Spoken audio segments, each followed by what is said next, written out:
মূল্যবোধ এক অদৃশ্য অনুভূতির নাম, যা দেখা যায় না, কিন্তু সেটা কর্মে বাস্তবায়ন হওয়ার পরে সেটা অনুভব করা যায়। তো যেখানে মূল্যবোধ নাই সেখানে কোনো শান্তি নাই, সেখানে কোনো তৃপ্তি নাই, সেখানে কোনো সুখ নাই।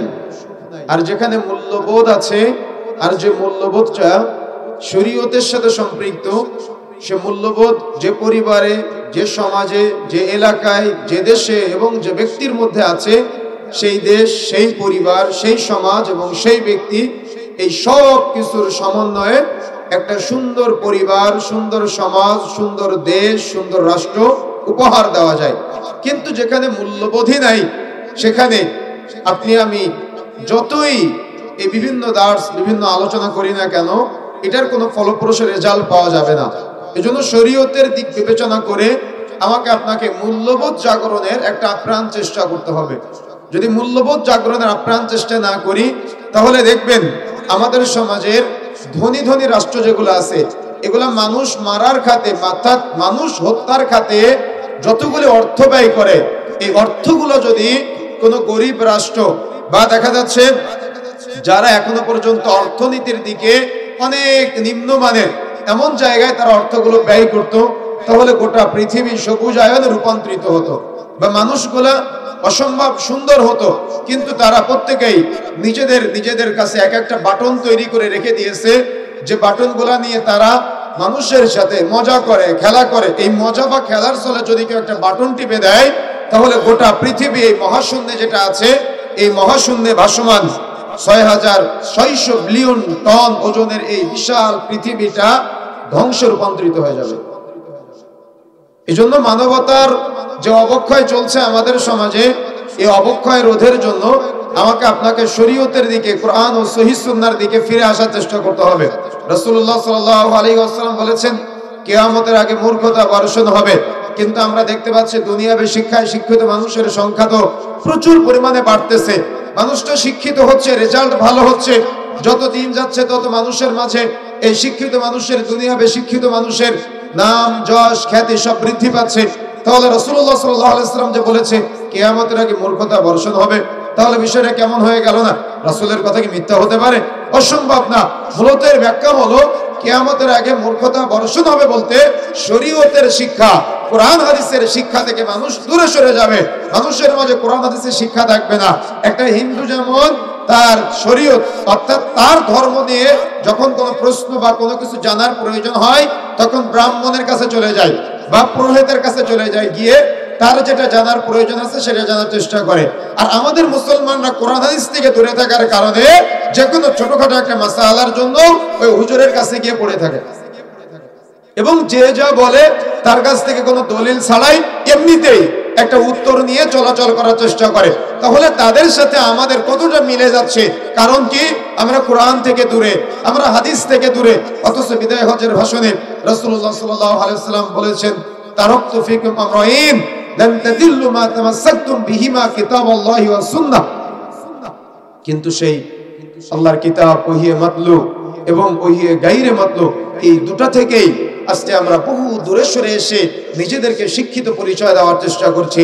যার কারণে আজকে আপনি প্রত্যেকটা পদে পদে, প্রতিটা ঘরে ঘরে, প্রতিটা ব্যক্তির মধ্যে, অর্থাৎ আমি যদি এভাবে বলি তাহলে ভুল হবে না, মানুষের ব্যক্তি জীবনে, মানুষের পারিবারিক জীবনে, মানুষের সামাজিক জীবনে, মানুষের রাজনৈতিক জীবনে এবং মানুষের অর্থনৈতিক জীবনে, প্রত্যেকটা সেক্টরের মধ্যে মানুষ আজ মানবতার অবক্ষয় এমন ভাবে তাদের মাঝে গেঁথে দিয়েছে, কারোর মধ্যে মূল্যবোধ কাজ করে না।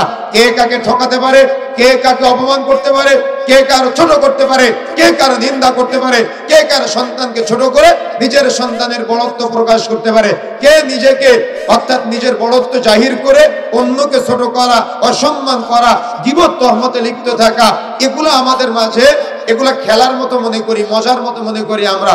কিন্তু ইসলামে এগুলাকে অনেক বড় বড় অপরাধ বলা হয়েছে। কিন্তু ওই যে আমাদের মাঝে মানবতার জ্ঞান নাই, আমাদের মাঝে মূল্যবোধের অবক্ষয় চলছে, মানবতার অবক্ষয় চলছে। এই জন্য প্রিয় বন্ধুরা আমার, আমাকে আপনাকে এই সামাজিক যে অবক্ষয়গুলো আছে, এগুলো থেকে যদি আমরা বের হয়ে আসতে চাই, তাহলে আমাকে আপনাকে অবশ্যই একটু কোরআন ও সহিহ সুন্নাহর জ্ঞান অর্জন করতে হবে। আপনি কি জানেন আমরা এমন এক জাতি বা আমরা এমন পৃথিবীতে বসবাস করছি বা আমাদের এমন গাইডলাইন, আপনি কি এটা অস্বীকার করতে পারবেন যে আমরা যে পৃথিবীতে আছি আমরা পরীক্ষায় আছি না? কথা বলতে হবে, আমরা কিসের মধ্যে আছি? পরীক্ষার মধ্যে আছি। আচ্ছা, আপনি যে পরীক্ষার মধ্যে আছেন এই পরীক্ষার প্রশ্নগুলোকে সব আপনি জানেন? কে বলেছে জানেন? প্রশ্নগুলো জানানো হয় নাই আপনাকে? প্রশ্নের উত্তরগুলা কি আপনাকে জানানো হয় নাই? আপনি কি আমার কথা বুঝতে পারতেছেন? এই পৃথিবীতে আমরা পরীক্ষার মধ্যে আছি। এই যে পরীক্ষা আমরা দিচ্ছি, পরীক্ষার যে প্রশ্ন সেগুলো আমাদের জানা নেই। প্রশ্নপত্র ফাঁস করে দেয়নি রাসূলুল্লাহ সাল্লাল্লাহু আলাইহি সাল্লাম, এবং এই প্রশ্নগুলোর উত্তর কি সেটা কি রাসূলুল্লাহ সাল্লাল্লাহু আলাইহি সাল্লাম বলে নাই? কিন্তু আপনি কি জানেন এই প্রশ্ন জানার পরেও, প্রশ্নের উত্তর ফাঁস হওয়ার পরেও 1999 জন আবার ফেল করবে। আচ্ছা, আমরা কি ফেল করা জাতির মধ্যে থাকতে চাই, নাকি যে একজন পরীক্ষায় পাস করবে তার মতো হতে চাই? কার মতো? ফেল করা, নাকি যে পাস করবে তার মতো? তাহলে আমাকে আপনাকে জ্ঞান অর্জন করতে হবে কিনা? অবশ্যই আমাকে আপনাকে এই মানবতা জাগ্রত করার জন্য, যাতে করে অবক্ষয় না হয়ে যায়, মূল্যবোধ যাতে করে নষ্ট হয়ে না যায়, সেদিকে আমাকে আপনাকে অগ্রগামী ভূমিকা পালন করতে হবে। বন্ধুরা আমার, তাহলে এই অবক্ষয়গুলো কেন হচ্ছে তার মৌলিক 5টা পয়েন্ট প্রথমে বলি। 1 নম্বর পয়েন্ট, সেটা হলো ধর্মহীন শিক্ষা ব্যবস্থা। অর্থাৎ মানবতার বা মূল্যবোধের বা সামাজিক যে অবক্ষয়গুলো আমাদের সমাজে চলছে, এর যতগুলি কারণ আছে তার অন্যতম একটা কারণ হলো ধর্মহীন শিক্ষা ব্যবস্থা। যে শিক্ষার মধ্যে ধর্ম নাই, ওই শিক্ষার সাথে যখন আপনি সম্পৃক্ত হবেন তখন মানবতার অবক্ষয়, সামাজিক অবক্ষয়, মূল্যবোধের অবক্ষয় এগুলা হতেই থাকবে। যেমন আপনি আপনার ছেলেটাকে বা মেয়েটাকে ক্লাস 3 এবং 4 এ একটা স্কুলে ভর্তি করে দিলেন, সেখানে গিয়ে সে শিখতেছে আতা গাছে তোতা পাখি, ডালিম গাছে মৌ, এত ডাকি তবু কথা কও না কেন বউ। বলেন এগুলা মুখস্থ আছে না সবার? আচ্ছা, আপনি কি জানেন এই তারা, তারা মানে কারা আপনারা বুঝেন? তারা যে আপনার সন্তানকে, আমার সন্তানকে বা আমাদেরকে এই বউয়ের জ্ঞান দিচ্ছে, এটাকে আপনি সূক্ষ্ম জ্ঞান, আপনি কি বুঝেছেন এটা কখনো? কিন্তু তার বয়স কত বলেন তো? ক্লাস 3 এবং 4 এ পড়ে, তার বয়স কতটুকু হতে পারে? কিন্তু আপনার ব্রেনেই তো নাই এটা, যে তারা কত সূক্ষ্মভাবে এই ক্লাস 3-4 এর একটা বাচ্চার ব্রেনের মধ্যে নেগেটিভ পজিটিভের জ্ঞান দিয়ে তার ভিতরে একটা যৌন সুশ্রী দিয়ে তাকে কোন দিকে ধাপিত করতেছে, এটা আপনি বুঝেনি না। এই জন্য শিক্ষার ক্ষেত্রে অবশ্যই যদি ধর্মহীন শিক্ষা হয়, তাহলে ওই শিক্ষার মাধ্যমে পশ্চিমকালেও মানবতা শিক্ষা যায় না, বা উত্তম সমাজ গঠন করা যায় না, বা দেখা যাচ্ছে উত্তম রাষ্ট্র, উত্তম পরিবার গঠন করা সম্ভব নয়। এই জন্য শিক্ষার মধ্যে অবশ্যই ধর্মের ইনক্লুড থাকা লাগবে। আপনার ছেলে ডাক্তার হবে, হোক, আমি নিষেধ করি না, আগে কোরআন হাদিসের জ্ঞান থাকা লাগবে। আপনার ছেলে ইঞ্জিনিয়ার হবে, আমি নিষেধ করি না, ওটা দরকার আছে, তবে আগে কোরআন হাদিসের জ্ঞান থাকা লাগবে। আপনার ছেলে আলেম হবে, কিন্তু হোক, কোরআন হাদিসের জ্ঞান দিয়ে তাকে আলেম হতে হবে। কথাগুলো কেন বললাম ব্যাখ্যা করতেছি একটু পরে। বন্ধুরা আমার, তাহলে যেটা আমি বোঝাতে চাচ্ছি, যখন আপনি কোনো শিক্ষা অর্জন করবেন, অবশ্যই সেই শিক্ষার সাথে ধর্মের একটা সম্পৃক্ততা থাকা লাগবে, শরীয়তের একটা সম্পৃক্ততা থাকা বাধ্যতামূলক। যদি না থাকে তাহলে মানবতার অবক্ষয়, সামাজিক অবক্ষয়, রাষ্ট্রের সার্বিক অবক্ষয় আপনি আপনার সমাজে দেখতে পাবেন। 2 নম্বরে নিয়ন্ত্রণহীন পারিবারিক ব্যবস্থাপনা। যে পরিবারে নিয়ন্ত্রণ নাই, আমরা যখন ছোট ছিলাম, এটা বলতে লজ্জার কিছু নাই, যদি কোনোদিন মাগরিবের পরে অর্থাৎ আজান হয়েছে, আজানের পরে বাড়িতে ফিরেছি, তাহলে জবাব দেওয়া লাগছে, জবাব দিতে না পারলে আম্মু পিটাইছে। কথা বুঝেন না মনে হয়, বুঝতে পারেন নাই? কিন্তু আপনার ছেলে রাত 11টায়, রাত 2টায়, রাত 3টায় বাড়িতে আসে, আপনি কিছুই বলতে পারেন না। অর্থাৎ এটাই হলো নিয়ন্ত্রণহীন পারিবারিক ব্যবস্থা। যেখানে পরিবারের নিয়ন্ত্রণ নাই, ওই পরিবারের সন্তানরা কখনো আদর্শিত হয় না। এজন্য পরিবারে অবশ্যই নিয়ন্ত্রণ দরকার। একটা হাদিস শোনাই, রাসূলুল্লাহ সাল্লাল্লাহু আলাইহি ওয়াসাল্লাম বলছেন, আল হায়াউ লা ইয়াতি ইল্লা বিখাইর, লজ্জাশীলতা কল্যাণ ছাড়া কিছুই আনয়ন করে না।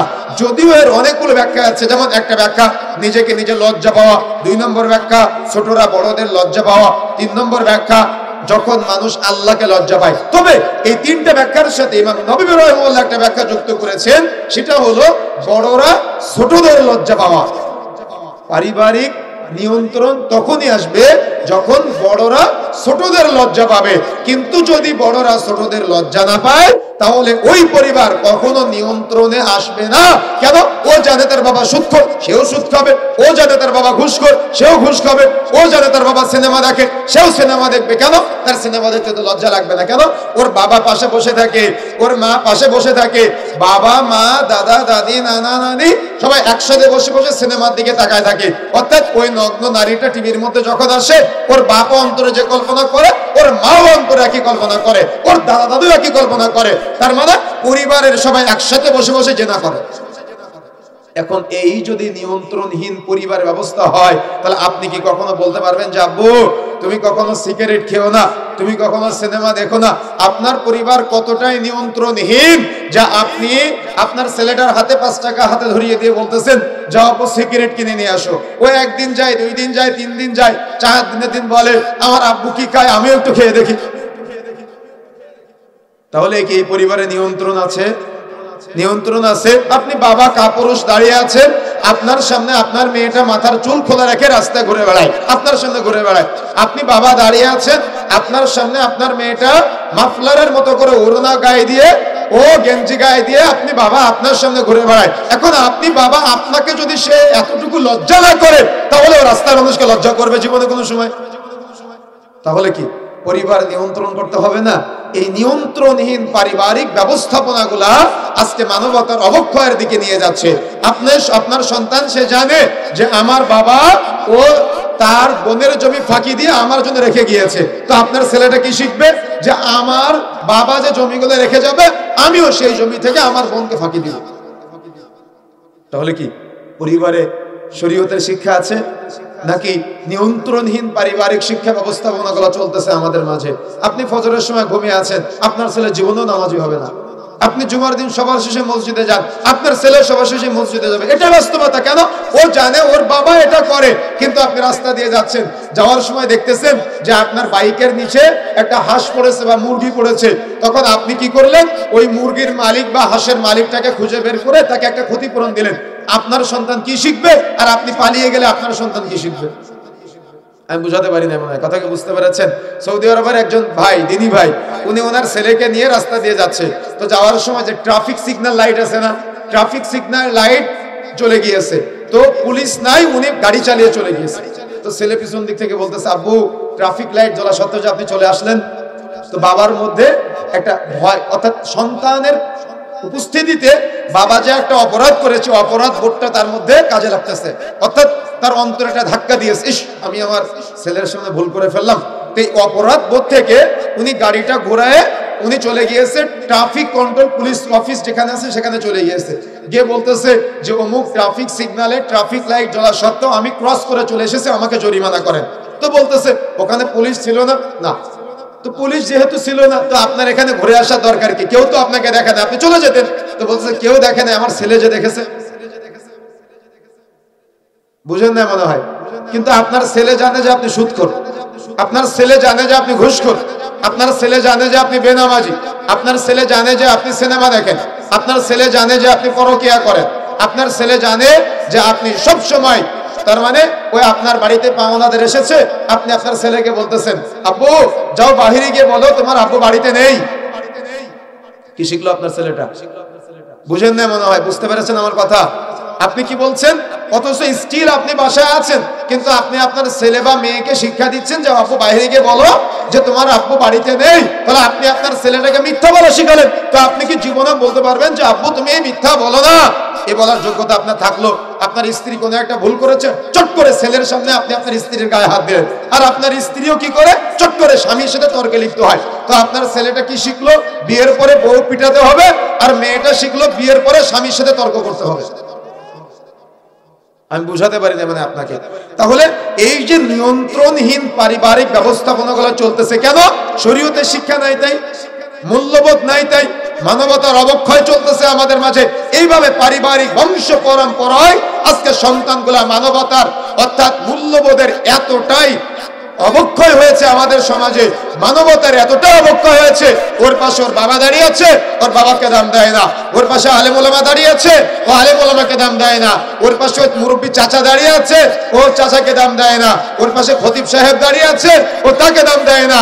দেখবেন মোড়ের মাথায় একটা ছেলে ও সিগারেট টান দেয় আর ও তার মুখের দিকে ধোঁয়া ছেড়ে দেয়। কেন এমনটা হয়? কেন ও লজ্জা করে না? কেন ও পাপকে পাপ মনে করে না? কেন ও গুনাহকে গুনাহ মনে করে না?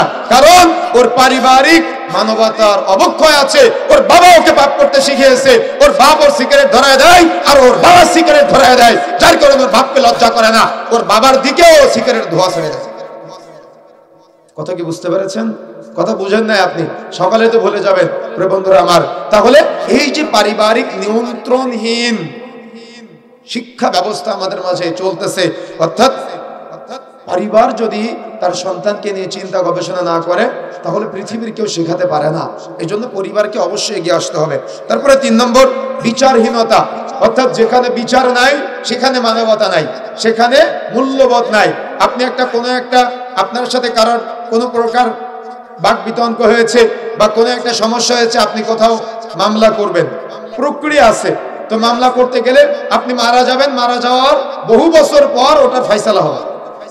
এভাবে কোনো সমাজ চলতে পারে না, এভাবে কোনো রাষ্ট্র চলতে পারে না। আমার কথা কি বুঝতে পেরেছেন?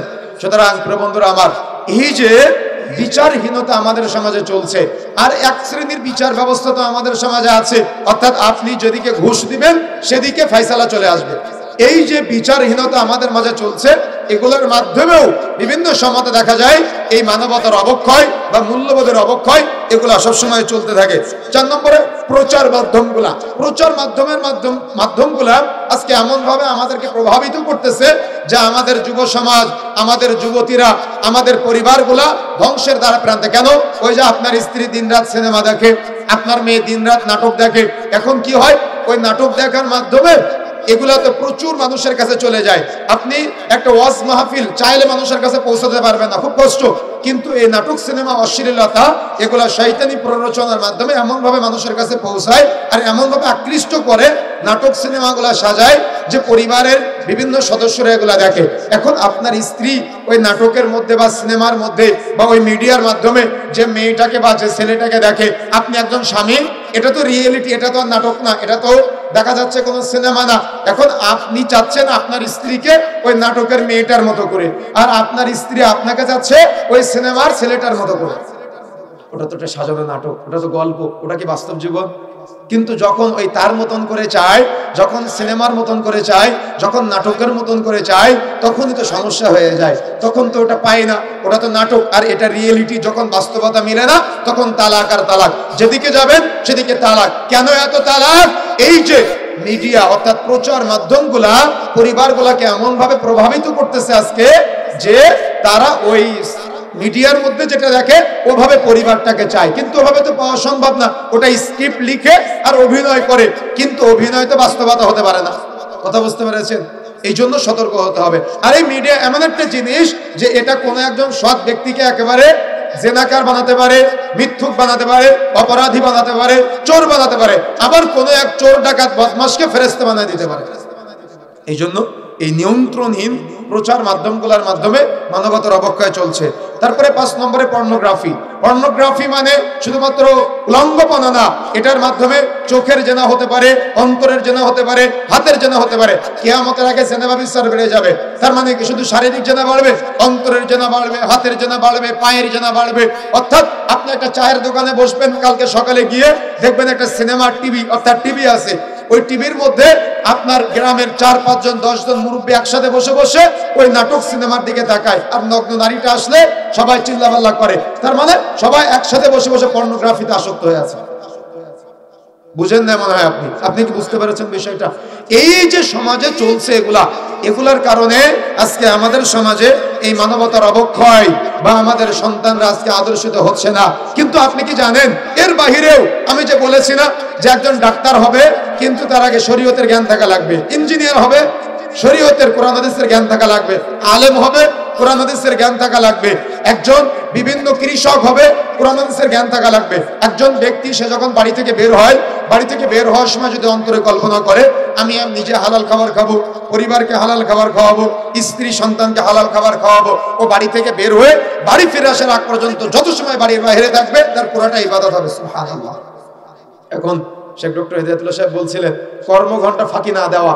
আপনার সকাল 10টায় অফিস, আপনি প্রতিদিন যান 10:30টায়, আপনার ফেরার কথা 4টায়, আপনি প্রতিদিন 3:30টায় ফিরে আসেন, ফাঁকি দেন কয় ঘন্টা প্রতিদিন?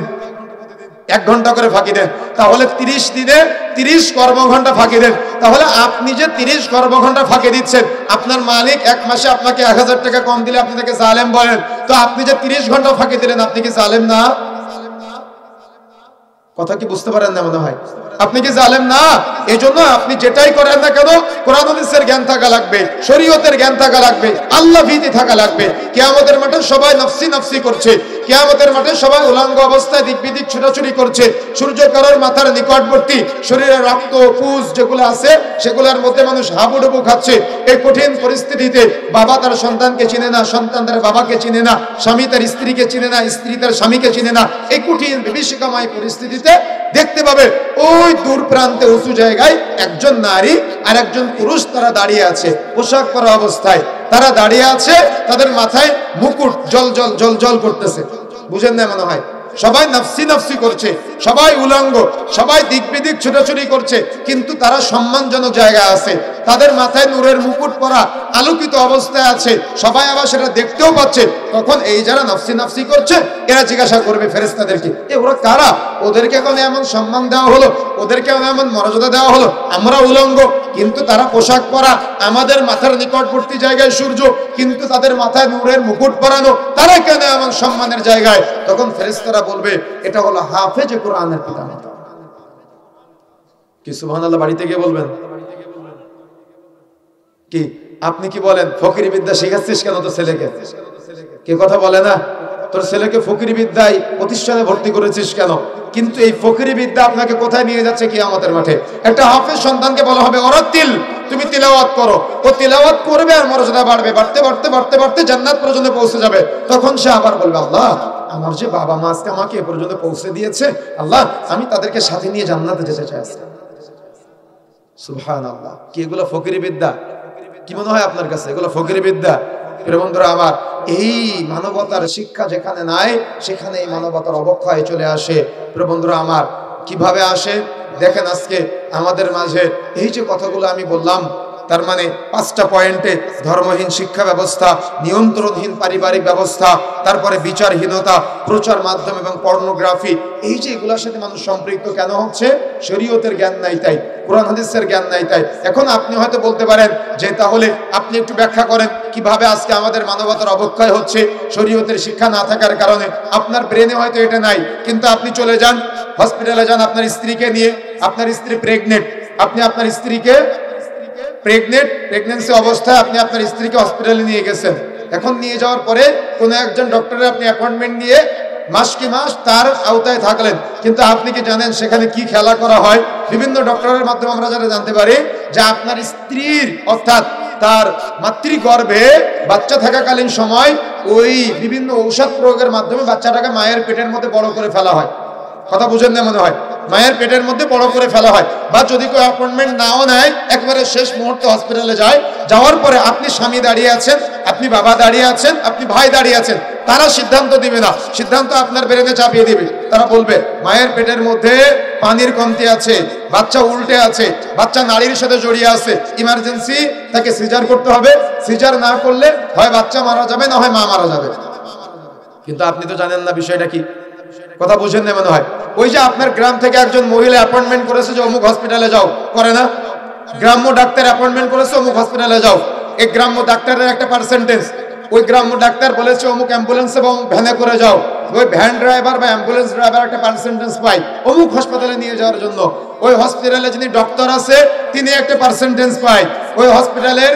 অর্থাৎ এই প্রত্যেকটা পদে পদে যে ধাপগুলো আপনি পার করেন আপনি জানেনই না কিন্তু আপনি ওই প্রত্যেকটা পদে পদে যারা এখানে আপনাকে ওখানে ওই পর্যন্ত পৌঁছে দেয় সবাই একটা পার্সেন্টেজ পায়, আর আপনি বাবা, আপনি একজন ভুক্তভোগী, আপনার ব্রেনে ডক্টররা এমন ভাবে চাপাই দিবে যে না, যদি সিদ্ধান্ত আমি এখন না দেই সিজার করার জন্য, তাহলে আমার স্ত্রী মারা যেতে পারে, আমার মেয়ে মারা যেতে পারে, আমার বোন মারা যেতে পারে। তারা কিন্তু সিদ্ধান্ত দিবে না, সিদ্ধান্ত আপনার উপরে চাপাই দিবে। আর আপনার ব্রেন তো তখন নড় পড়ে, কেন আপনার মেয়ের প্রতি আপনার ভালোবাসা, আপনার বোনের প্রতি আপনার ভালোবাসা, আপনার স্ত্রীর প্রতি আপনার ভালোবাসা, যাও আমার 50,000 টাকা যাক, সমিতি থেকে লোন নিয়ে তাকে সিজার করে ফেললাম। কিন্তু পার্সেন্টেজ চলতেছে কোথায়? আপনার গ্রাম্য মহিলা বা গ্রাম্য ডাক্তার থেকে শুরু করে আমলা কামলা পর্যন্ত যতদূর পর্যন্ত আছে সবাই এটার পার্সেন্টেজ খাচ্ছে।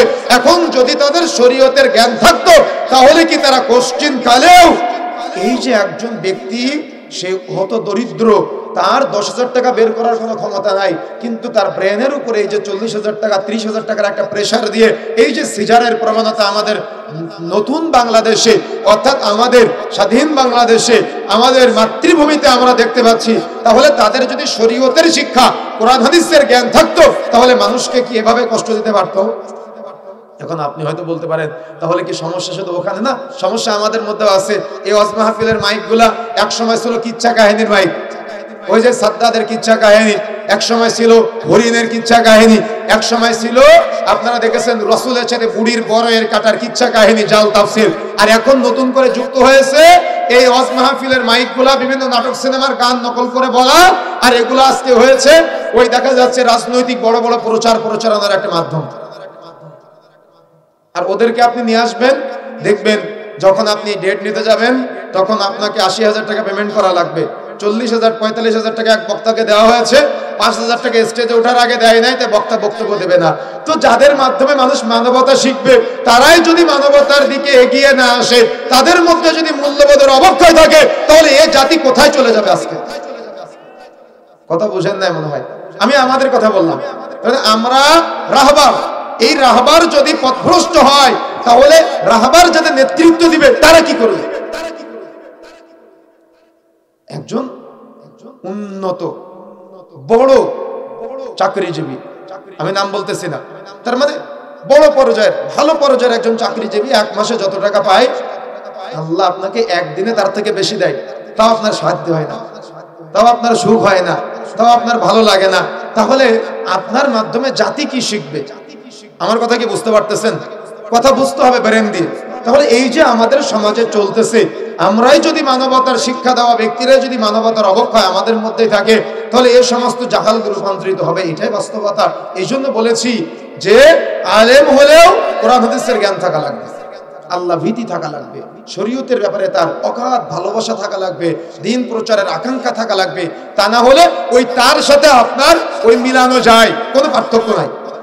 আর এদের মাধ্যমে আজকে এই শরীয়ত দ্বীন প্রচারের একটা বড় মাধ্যম ওয়াজ মাহফিল হালাকা, এগুলো আজকে প্রশ্নবিদ্ধ হচ্ছে, মানুষের কাছে হাসির পাত্র হচ্ছে। এই জন্য সতর্ক হতে হবে, সাবধান হতে হবে। এটা তো আমি এক নম্বরে বললাম। এখন আসেন, আপনি কোনো একটা ভূমি অফিসে যাবেন, সেখানে আপনার কোনো একটা অ্যাপয়েন্টমেন্টের দরকার আছে বা কোনো একটা সিগনেচারের দরকার আছে, যতটা বাড়বে এক টেবিল থেকে আরেক টেবিলে যাবে, আপনি টেবিলের নিচ দিয়ে টাকা না দেওয়া পর্যন্ত আপনার ওই ফাইল এক টেবিল থেকে আরেক টেবিলে যাবে না। কি আমি ভুল কিছু বলেছি? কে এরা কি মানুষ না? এরা কি মুসলমান না, নাকি অন্য কোনো জাতি? আমার কথা বুঝেন না মনে হয়। আপনি পাসপোর্ট করতে যান বিদেশ যাওয়ার জন্য, আপনার সব কিছু ঠিক আছে, পুলিশ ভেরিফিকেশনের সময় ওই যিনি পুলিশ অফিসার আছে ভেরিফিকেশনের জন্য আসে, ওনাকে 1,000 টাকা ঘুষ না দিলে আপনার ভেরিফিকেশনের ভালো রেজাল্ট দিবে না, আপনার পাসপোর্ট হবে না। কেন? এরা কি অন্য কোনো গ্রহ থেকে এসেছে? এরা কি মুসলমান না? এরা কি দাড়িওয়ালা টুপিওয়ালা নামাজি বাবার ছেলে না, নাকি এরা অন্য কোনো জাতি? আজকে কেন এমনটা হচ্ছে? এই সব মানবতার অবক্ষয়, কোরআন হাদিসের জ্ঞান নাই, শরীয়তের জ্ঞান নাই, শরীয়তের শিক্ষা নাই, দ্বীন ইসলামের জ্ঞান নাই, যার কারণে মানুষের মাঝে এই মানবতার মূল্যবোধ আজকে আমরা দেখতে পাই না, শুধু অবক্ষয় চলছে। সুতরাং বন্ধুরা আমার, এই প্রত্যেকটা সেক্টরে আমি যদি হাত দেই তাহলে আপনি বুঝতে পারবেন প্রত্যেকটা জায়গায় আজকে এই অবক্ষয়গুলো চলতেছে। বন্ধুরা আমার, এই জন্য আমাকে আপনাকে বিবেক সম্পন্ন হতে হবে, চিন্তাশীল হতে হবে, বুঝার চেষ্টা করতে হবে, উপলব্ধি করতে হবে। আপনি যান, আপনি কোনো একটা অর্থ ঋণ নেওয়ার জন্য আপনি একটা ব্যবসা করবেন, ইসলামের নাম ব্যবহার করে বহু সাইনবোর্ড আমাদের মাঝে আছে, যারা ইসলামের নাম ব্যবহার করে আপনাকে মুনাফা দিচ্ছে। কিন্তু মুনাফার আরেকটা অর্থ কি জানেন আপনি? কি বলেন তো? মুনাফার আরেকটা অর্থ কি? সুদ। কিন্তু আপনি যান প্রত্যেকটা গ্রাম বাংলায়, মা বোনেরা প্রত্যেকের একটা করে সমিতির বই আছে, যে সমিতির বই থেকে সমিতির ভাবি, সমিতির ভাই যারা আছে, ওরা এসে প্রত্যেক সপ্তাহে বা প্রত্যেক দিন বা প্রত্যেক মাসে একদিন এসে ওই কিস্তি নিয়ে যায়। আর নাম দিয়েছে শরীয়তের নামে, ইসলামের নাম অনেকে ব্যবহার করে। কিন্তু আমরা গবেষণা করে দেখেছি, ইসলামের নাম যারা ব্যবহার করে নাই, কিন্তু যারা ইসলামের নাম ব্যবহার করেছে এরা বেশি সুদের সাথে জড়িত। তাহলে আপনি কাদের কাছ থেকে মানবতা শিখবেন? কেন জানেন? বাংলাদেশের মানুষের একটা ধর্মীয় আবেগ আছে, বাংলাদেশের মানুষের একটা ধর্মীয় অনুভূতি আছে। এই ধর্মীয় অনুভূতিতে তারা এমন ভাবে ব্যবহার করে মানুষকে আজকে পথভ্রষ্ট করার চেষ্টা করতেছে, এটা আপনি কল্পনাও করতে পারবেন না। তার মানে এভাবে আমি যতগুলি পয়েন্টের কথা বলবো আপনি বুঝতে পারবেন। আপনি একটা বাসা বাড়িতে ভাড়া আছেন, অধিকাংশ বাসা বাড়ির মালিকগুলা দেখা যাচ্ছে তার কোনো একটা ইউনিটের তার আর একটা ইউনিটের মধ্যে দিয়ে, মোটরের তার একজন ভাড়াটিয়ার ইউনিটের মিটারের মধ্যে দিয়ে, অর্থাৎ কারেন্ট চুরি, গ্যাস চুরি। আজকে তো যুবক ভাইয়েরা গ্রামগঞ্জে খেলা করে, ব্যাডমিন্টন খেলা করে না, র্যাকেট খেলে না, কারেন্ট চুরি করে খেলাধুলা করার চেষ্টা করে। আসলে এই সার্বিক ব্যাপার আমি যতগুলো বিষয় টেনে নিয়ে আসি না কেন, প্রত্যেকটা বিষয় আপনি দেখেন সব শরীয়তের শিক্ষা না থাকার কারণে, কোরআন হাদিসের জ্ঞান না থাকার কারণে আমাদের মাঝে এগুলো চলতেছে।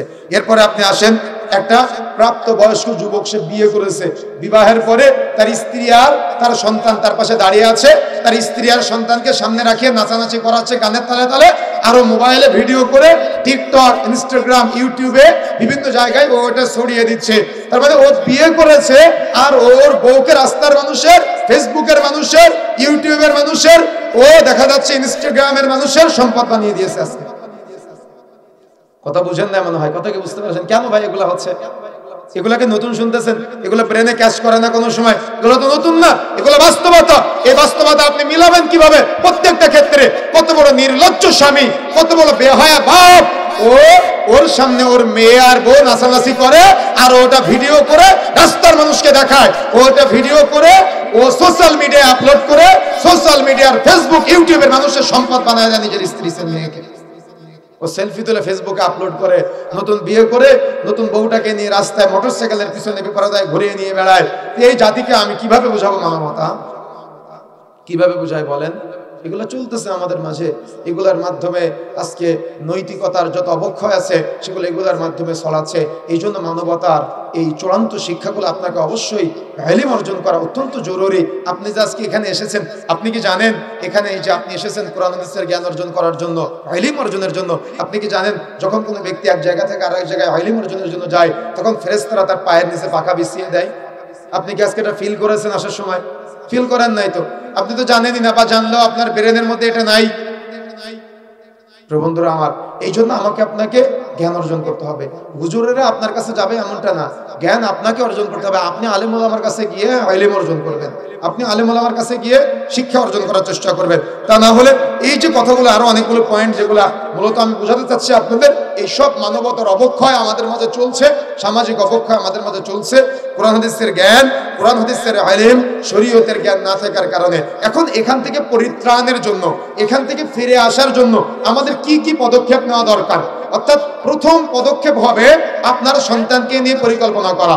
আপনি নাটক সিনেমা দেখেন আর ভাবেন যে আমার ছেলেটাকে যদি অমুক নায়কের মতো করে পেতাম, আমার মেয়েটাকে যদি অমুক নায়িকার মতো সুন্দরী করে পেতাম। কি এগুলো ভাবে না মেয়েরা? এগুলো ভাবে না আমাদের সমাজের ছেলেরা? ভাই, আপনি সুন্দর সন্তান চান, আমি নিষেধ করি না।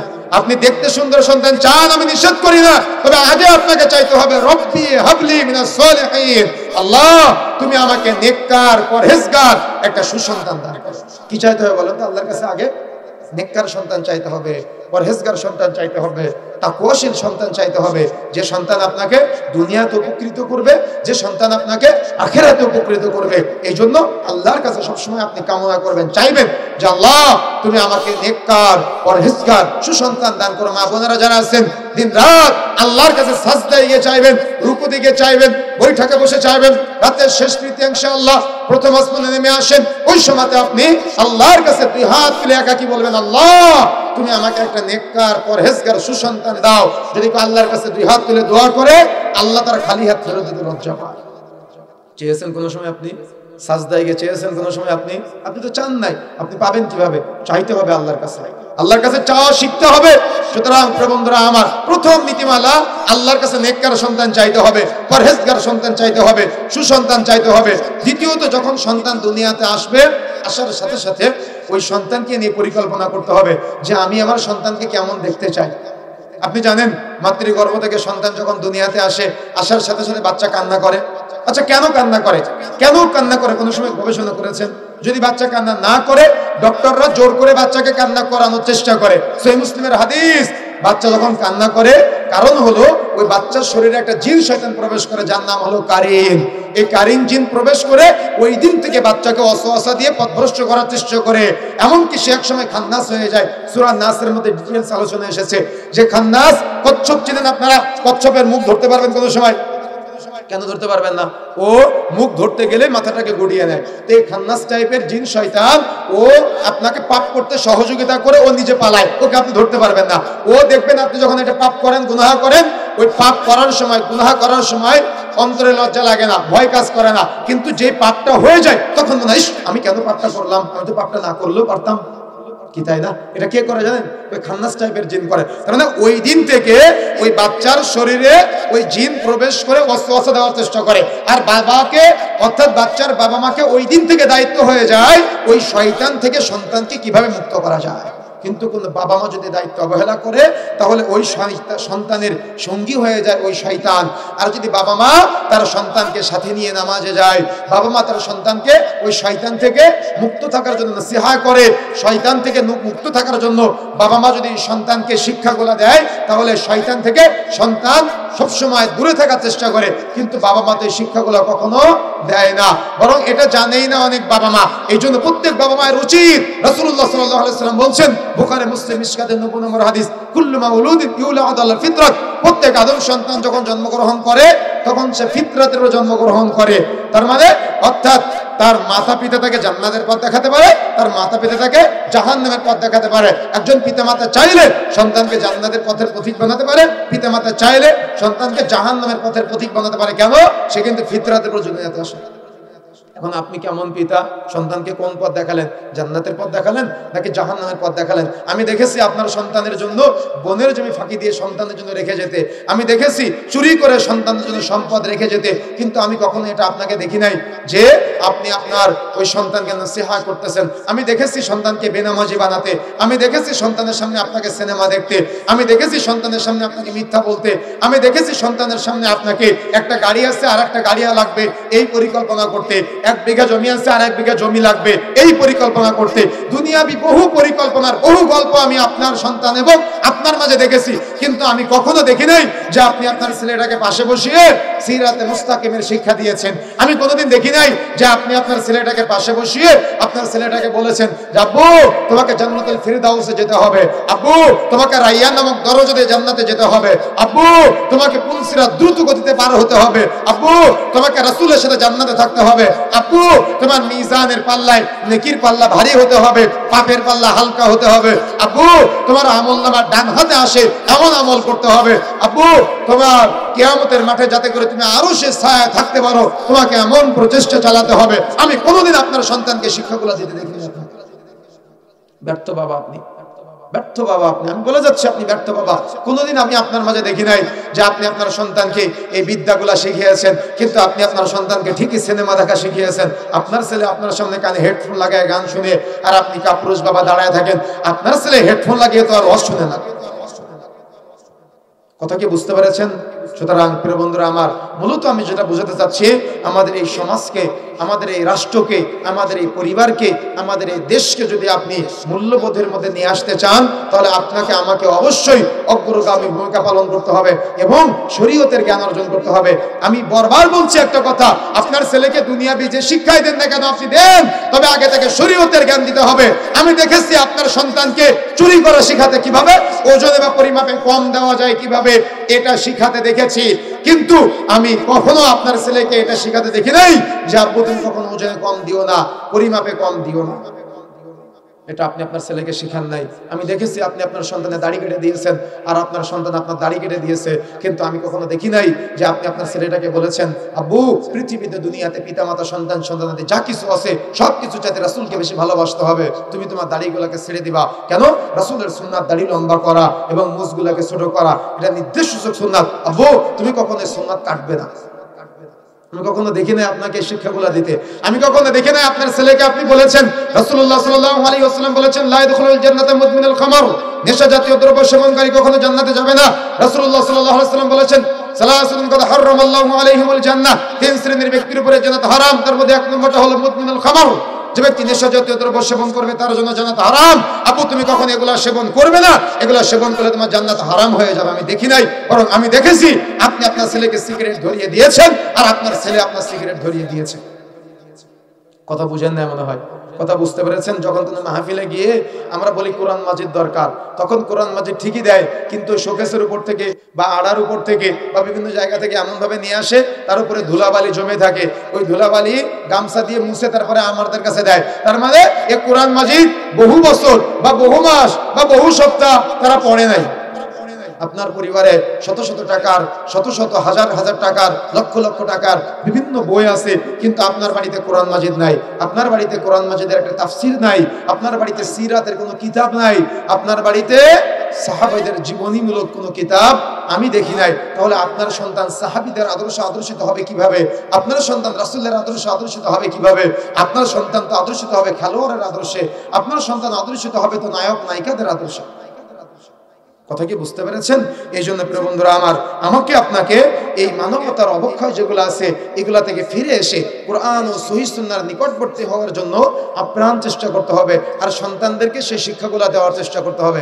কিয়ামতের মাঠে আপনার সন্তানকে যখন ঝুলিয়ে ঝুলিয়ে জাহান্নামে নেওয়া হবে, আল্লাহ বলছেন সূরা জিলজালের মধ্যে, ওয়াকালাল ইনসানু মা লাহা, কিয়ামতের মাঠে আপনি যেমন উঠবেন তখন আপনার সন্তান উঠবে, আপনার সন্তান যেমন উঠবে, আপনার সন্তান উঠার পাশাপাশি ওই যে দুনিয়াবি অপরাধ যেগুলো আছে এই অপরাধগুলো সব উঠবে, চুরি করা সম্পদ উঠবে, বা আপনার যত অপরাধ আছে সব আপনি কিয়ামতের মাঠে দেখবেন। আর মানুষ তখন আফসোস করবে আর বলবে, আল্লাহ বলছেন ওয়াকালাল ইনসানু মা লাহা, মানুষ তখন আফসোস করবে আর বলবে, হায় আফসোস, আমার এই সামান্য সম্পদের জন্য বোনের সাথে সম্পর্ক নষ্ট করেছিলাম, এই সামান্য সম্পদের জন্য আমি চুরি করেছিলাম। বলেন তো সেদিন আফসোস করে লাভ আছে? লাভ আছে সেদিন আফসোস করে? লাভ নাই। সেদিন যখন আপনার সন্তানকে আপনার সন্তানকে উঠানো হবে, যখন ঝুলিয়ে ঝুলিয়ে জাহান্নামে নেওয়া হবে, বা আপনার এই সম্পদ যখন আপনি কিয়ামতের মাঠে দেখতে পাবেন, বা আপনার অপরাধ যখন দেখতে পাবেন, তখন ওই আল্লাহ রাব্বুল আলামিন সূরা গাশিয়ার মধ্যে বলছেন, বুজুহু ইয়াউমাইদিন খাশিআ, সেদিন অনেক চেহারা হবে অবনত, অনেক চেহারা হবে লাঞ্ছিত। দুনিয়াতে চোর চুরি করে ধরা পড়লে মাথা উঁচু হয় না নিচু হয়? মাথা নিচু হয়ে যায়। তো কিয়ামতের মাঠে যখন অপরাধগুলো ধরা পড়বে তখন মাথা নিচু হবে। কিভাবে নিচু হবে? লম্বা আলোচনা এসেছে, এমনটা বলা যেতে পারে, কিয়ামতের মাঠে আপনার সন্তানকে উল্টা করে ঝুলিয়ে জাহান্নামে নেওয়া হবে, পা হাত পা বেঁধে শিকল দিয়ে বেঁধে জাহান্নামে নেওয়া হবে। তখন বলবে, আল্লাহ আমার কিছু অভিযোগ আছে, আমার কিছু কথা আছে। তখন বলবে, তোমার কথাগুলো শোনা হবে।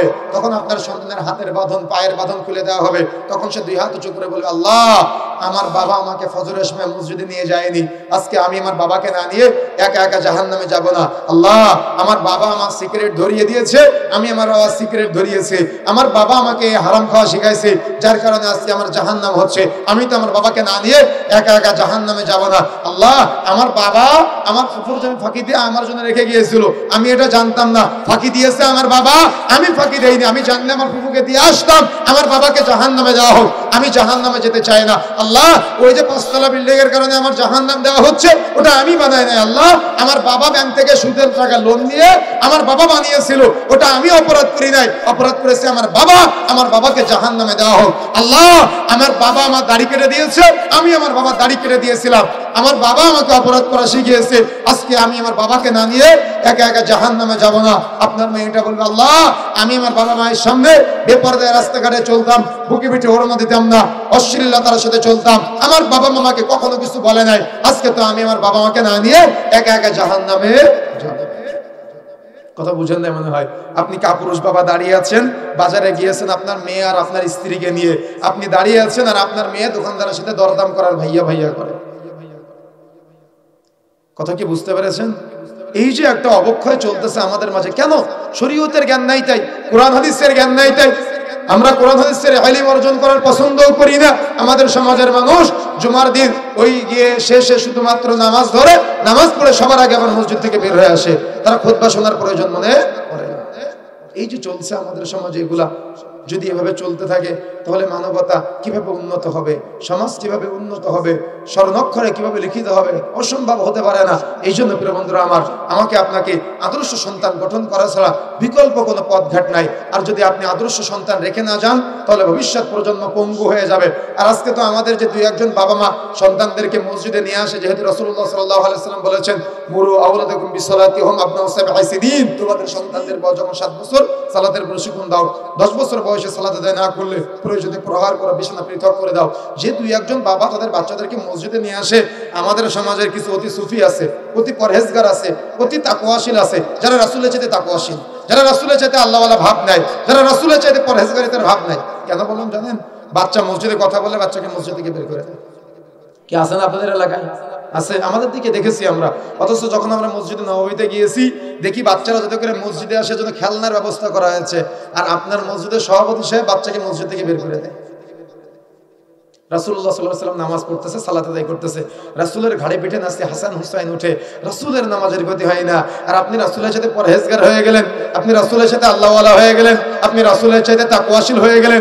যে বাচ্চা কথা বলে আপনার নামাজের গতি হয়, কে মাসআলা দিয়েছে আপনাকে বাচ্চা কথা বলে আপনার নামাজের গতি হয়? কোথায় ফতোয়া পেয়েছেন? কোন মুফতি সাহেব ফতোয়া দিয়েছে আপনাকে যে বাচ্চা কথা বলে আপনার নামাজের গতি হয়? কোন ফতোয়ার আলোকে বাচ্চাকে মসজিদ থেকে বের করা দুঃসাহস দেখালেন আপনি?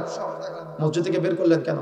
উলামায়ে কেরাম বলেছেন, মসজিদের পিছনের কাতারে যদি বাচ্চাদের কিসির মিছিরের শব্দ শোনা না যায়, মনে করবে পরবর্তী প্রজন্মের মসজিদ মুসাল্লি শূন্য হয়ে যাবে। যার বাস্তবতা আপনি আজকে দেখেন, পরিবারগুলো আজকে আদর্শচ্যুত, সমাজ আজকে আদর্শচ্যুত।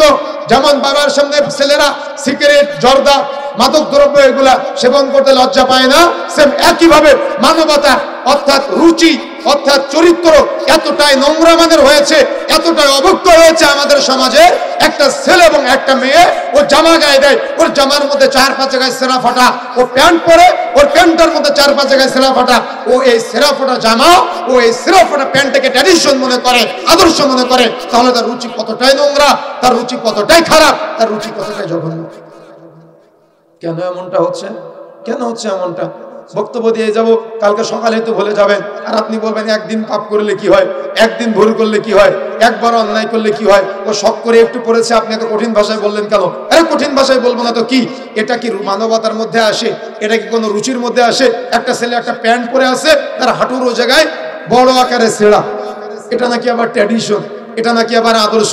আপনার ছেলেটা ইহুদি খ্রিস্টানদের মতো করে চলে রাস্তাঘাটে, তার চুলের কাটিং দেখলে মুসলমানের ছেলে মনে হয় না।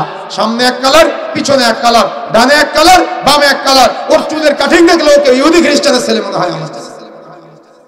এই ছেলেকে নিয়ে আপনি আজকে গর্ব করতেছেন, এই ছেলেকে নিয়ে আপনি আজকে দুনিয়াতেও গর্ব করতেছেন, কিন্তু ওই ছেলে কিয়ামতের মাঠে আপনার বিরুদ্ধে যাবে, ওই ছেলে কিয়ামতের মাঠে আপনার বিরুদ্ধে অভিযোগ করবে, তখন আপনি কি করবেন? এই জন্য সতর্ক হতে হবে, সাবধান হতে হবে। বন্ধুরা আমার, আলোচনার শেষ পর্যায়ে আমি যেটা আপনাদের বোঝাতে যাচ্ছি সেটা হলো, আমাদের মাঝে এই যে মূল্যবোধের অবক্ষয়, মানবতার অবক্ষয়, সামাজিক অবক্ষয়গুলো হচ্ছে, এর যত কারণ, তার অন্যতম একটা কারণ হলো, আমি আলোচনার শুরুতেই বলেছিলাম, ধর্মহীন শিক্ষা ব্যবস্থা। যে শিক্ষার মধ্যে ধর্ম নাই, সেই শিক্ষা যদি আপনি অর্জন করেন তাহলে এই পাপাচার, এই গুনাহ, এই অন্যায়গুলো আমাদের মাঝে চলবে। এই জন্য অভিভাবক শ্রেণীর যারা আছেন আপনাদেরকে সতর্ক হতে হবে। আপনার সন্তানকে যদি আপনি এখনই পরিকল্পনা না করেন তাহলে আপনার সন্তান কিন্তু ধ্বংস হয়ে যাবে, রাসূলের আদর্শচ্যুত হয়ে যাবে, সমাজ, দেশ, রাষ্ট্র সব ধ্বংস হয়ে যাবে। দেখবেন আজকে আপনার সন্তানের মাঝে এই শরীয়তের জ্ঞান না থাকার কারণে অমুকের চরিত্র ফুলের মতো পবিত্র বলতে বলতে ও রাস্তায় গিয়ে নিজের জীবন দিয়ে দেয়, আরেকজনের জীবন নেয়। কিন্তু আপনি কি জানেন রাসূলুল্লাহ সাল্লাল্লাহু আলাইহি ওয়াসাল্লাম এই মুহূর্তটাকে বলেছে এটা হলো হারাজ, এটা হলো মারামারির যুগ। মানুষ মানুষকে মারবে এবং মানুষ মরবে। কেন মারবে জানে না, আর কেন মরবে জানে না। যে মারবে আর যে মরবে উভয় জাহান্নামে। আপনার সন্তানের শরীয়তের জ্ঞান নাই, কোরআন হাদিসের জ্ঞান নাই, এজন্য ও আরেকজন মুসলমানকে মারে, ওর ভয় লাগে না এবং ও মরে যায়। কিন্তু কেন যে মরে যায় সেটাও জানে না। ও মরে এবং মারে, ও আরেকজনের চরিত্র ফুলের মতো পবিত্র, অথচ সে জেনা করে ঘুরে বেড়ায়। সে বিদেশে চলে যায় জেনা করার জন্য, তার চরিত্র ফুলের মতো নাকি পবিত্র, নাউযুবিল্লাহ, এগুলা প্রচার করে আর তার জন্য জীবন যৌবন সব ধ্বংস করে দেয়। তাহলে দাজ্জালের অনুসারী কারা হবে? আপনার সন্তানই হবে। এই জন্য প্রিয় বন্ধুরা আমার, আমাকে আপনাকে উপলব্ধি করতে হবে, সতর্ক হতে হবে, সাবধান হতে হবে। যদি আমরা সতর্ক না হই, সাবধান না হই, অভিভাবক হিসেবে যদি আমরা গুরুত্ব না দিই বিষয়গুলোকে নিয়ে, তাহলে কিন্তু আমাদের পরিবারগুলো ধ্বংস হয়ে যাবে। ভবিষ্যৎ প্রজন্ম কিন্তু আপনাকে কেউ মনে রাখবে না। আপনি কি আপনার দাদার নাম জানেন? দাদার নামটা জানলে দাদার আব্বার নামটা কি জানেন? তো আপনি মারা গেলে আপনার ছেলে আপনার নাম জানবে, আপনার ছেলের ছেলে আপনার জন্য দোয়া করবে। আপনি এটা ভাবিয়েন না। কেন? আপনি আপনার দাদার জন্য কয়দিন দোয়া করেছেন? দোয়া আপনার জীবনে কয়দিন দাদার জন্য দোয়া করেছেন? করেন নাই। এই জন্য আপনি যদি আপনার পরবর্তী বংশধরকে আদর্শের মধ্যে রেখে যেতে পারেন, বা পরবর্তী বংশধরকে সুন্নতের শিক্ষা, আদর্শের শিক্ষা দিয়ে যেতে পারেন, এটা সাদাকায়ে জারিয়া। যত পরবর্তী বংশধর আসবে তাদের মাধ্যমে যত পরবর্তী বংশধর আদর্শের মধ্যে থাকবে, সবার একটা করে নেকির ভাগ সাদাকায়ে জারিয়া স্বরূপ আপনার আমলনামায় এই চলমান প্রক্রিয়াগুলো চলতেই থাকবে। এই জন্য যেমন ছেলেদের আদর্শিত করতে হবে, সেম একইভাবে মেয়েদেরকেও দ্বীনের শিক্ষা দেওয়া এটা অত্যন্ত গুরুত্বপূর্ণ একটা বিষয়। কেন? বাবা সবসময় 24 ঘন্টার মধ্যে 12 ঘন্টা বাড়ির বাইরে থাকে উপার্জন করার জন্য, আর মায়ের সাথে থাকে সন্তান। এই জন্য মাকে শরীয়তের জ্ঞান অর্জন করা, কোরআন হাদিসের জ্ঞান অর্জন করা এটা কিন্তু অত্যন্ত জরুরি। মা যদি শরীয়তের জ্ঞান থেকে দূরে থাকে, তাহলে ওই পরিবার ধ্বংস হয়ে যায়। এই জন্য ওলামায়ে কেরাম বলেছেন, একটা মুমিনা নারী হলো পূর্ণিমার চাঁদ অপেক্ষা স্নিগ্ধময়, একটা মুমিনা নারী হলো কস্তুরী অপেক্ষা সৌরভময়। কস্তুরী হলো হরিণের নাভি থেকে যে সুঘ্রাণ বের হয়, এই হরিণের নাভির চাইতে সুঘ্রাণ ছড়াবে তারা এলাকায়। ইমানদার মুমিনা নারীরা তারা হলো বৃষ্টি অপেক্ষা স্নিগ্ধময়। আল্লাহ রাসূল বলেছেন, আর দুনিয়া কুল্লুহা মাতা, গোটা পৃথিবীটা হলো সম্পদ। ওয়া খায়রু মাতা'আদ দুনিয়া, তার মধ্যে শ্রেষ্ঠ সম্পদ হলো আল মারআতু ওয়াস-সালিহা, সতী এবং সাধবী স্ত্রী। যারা মেয়ের বাবা আছেন, আপনার মেয়েকে বাল্য অবস্থায় থেকে আপনাকে পরিকল্পনা করতে হবে আপনার মেয়েটাকে যে ছেলের সাথে বিবাহ দিবেন তার উপযুক্ত বউ করে পাঠানো। আপনারা মনে করেন বিয়ের পরে আমার মেয়েটা শিখবে, এমনটা না। বরং বিয়ের আগে আপনার মেয়েটাকে আপনি তার জামাইয়ের জন্য উপযুক্ত করে পাঠাবেন। কথা বুঝেন না মনে হয়? বিয়ের আগে আপনি আপনার মেয়েটাকে তার জামাইয়ের জন্য উপযুক্ত করে পাঠাবেন, যাতে করে তার জামাইয়ের পরিবারের সুখ শান্তি এগুলো প্রতিষ্ঠা করতে পারে। কিন্তু আপনি যদি উপযুক্ত করে না পাঠান, তাহলে তার জামাইয়ের পরিবারটা তছনছ করে দিবে আপনাকে। আপনি এটা বুঝেন নাই, কথা বুঝতে পেরেছেন? এই জন্য যারা সচেতন বাবা আছেন, সচেতন নাগরিক আছেন, তাদেরকে এই সিস্টেমগুলা প্রচার করতে হবে এবং বাস্তবায়ন করতে হবে। পারবেন ইনশাআল্লাহ? চেষ্টা করতে হবে। সংক্ষিপ্ত সময়ে যে কথাগুলো বলেছি, আমি সহ আমাদের সবাইকে আল্লাহ রাব্বুল আলামিন আমলে বাস্তবায়ন করার তৌফিক দান করুন, আল্লাহুম্মা আমিন। আমাদের প্রিয় শেখ আকবর বিন আবেদ ভাই কর্তৃক পরিচালিত আমাদের দারুল হাদিস সালাফিয়া ইসলামিয়া কমপ্লেক্স, আজকে যে এই চমৎকার একটি প্রতিষ্ঠান টাঙ্গাইলের মাটিতে গড়ে উঠেছে, আমি অত্যন্ত অভিভূত। আল্লাহ রাব্বুল আলামিন অত্র প্রতিষ্ঠানকে কবুল করেন, বলেন আমিন।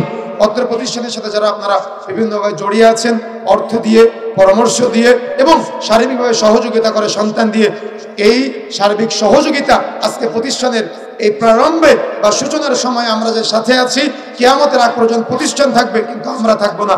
এখান থেকে যত আলেম বের হবে, যত হাফেজ বের হবে, যত দাঈ বের হবে, যত ইমাম বের হবে, যত খতিব বের হবে, তাদের মাধ্যমে যত বিশ্বব্যাপী দাওয়াতি খেদমত হবে, সবার একটা করে নেকির ভাগ আমাদের আমলনামায় লিপিবদ্ধ হবে ইনশাআল্লাহ।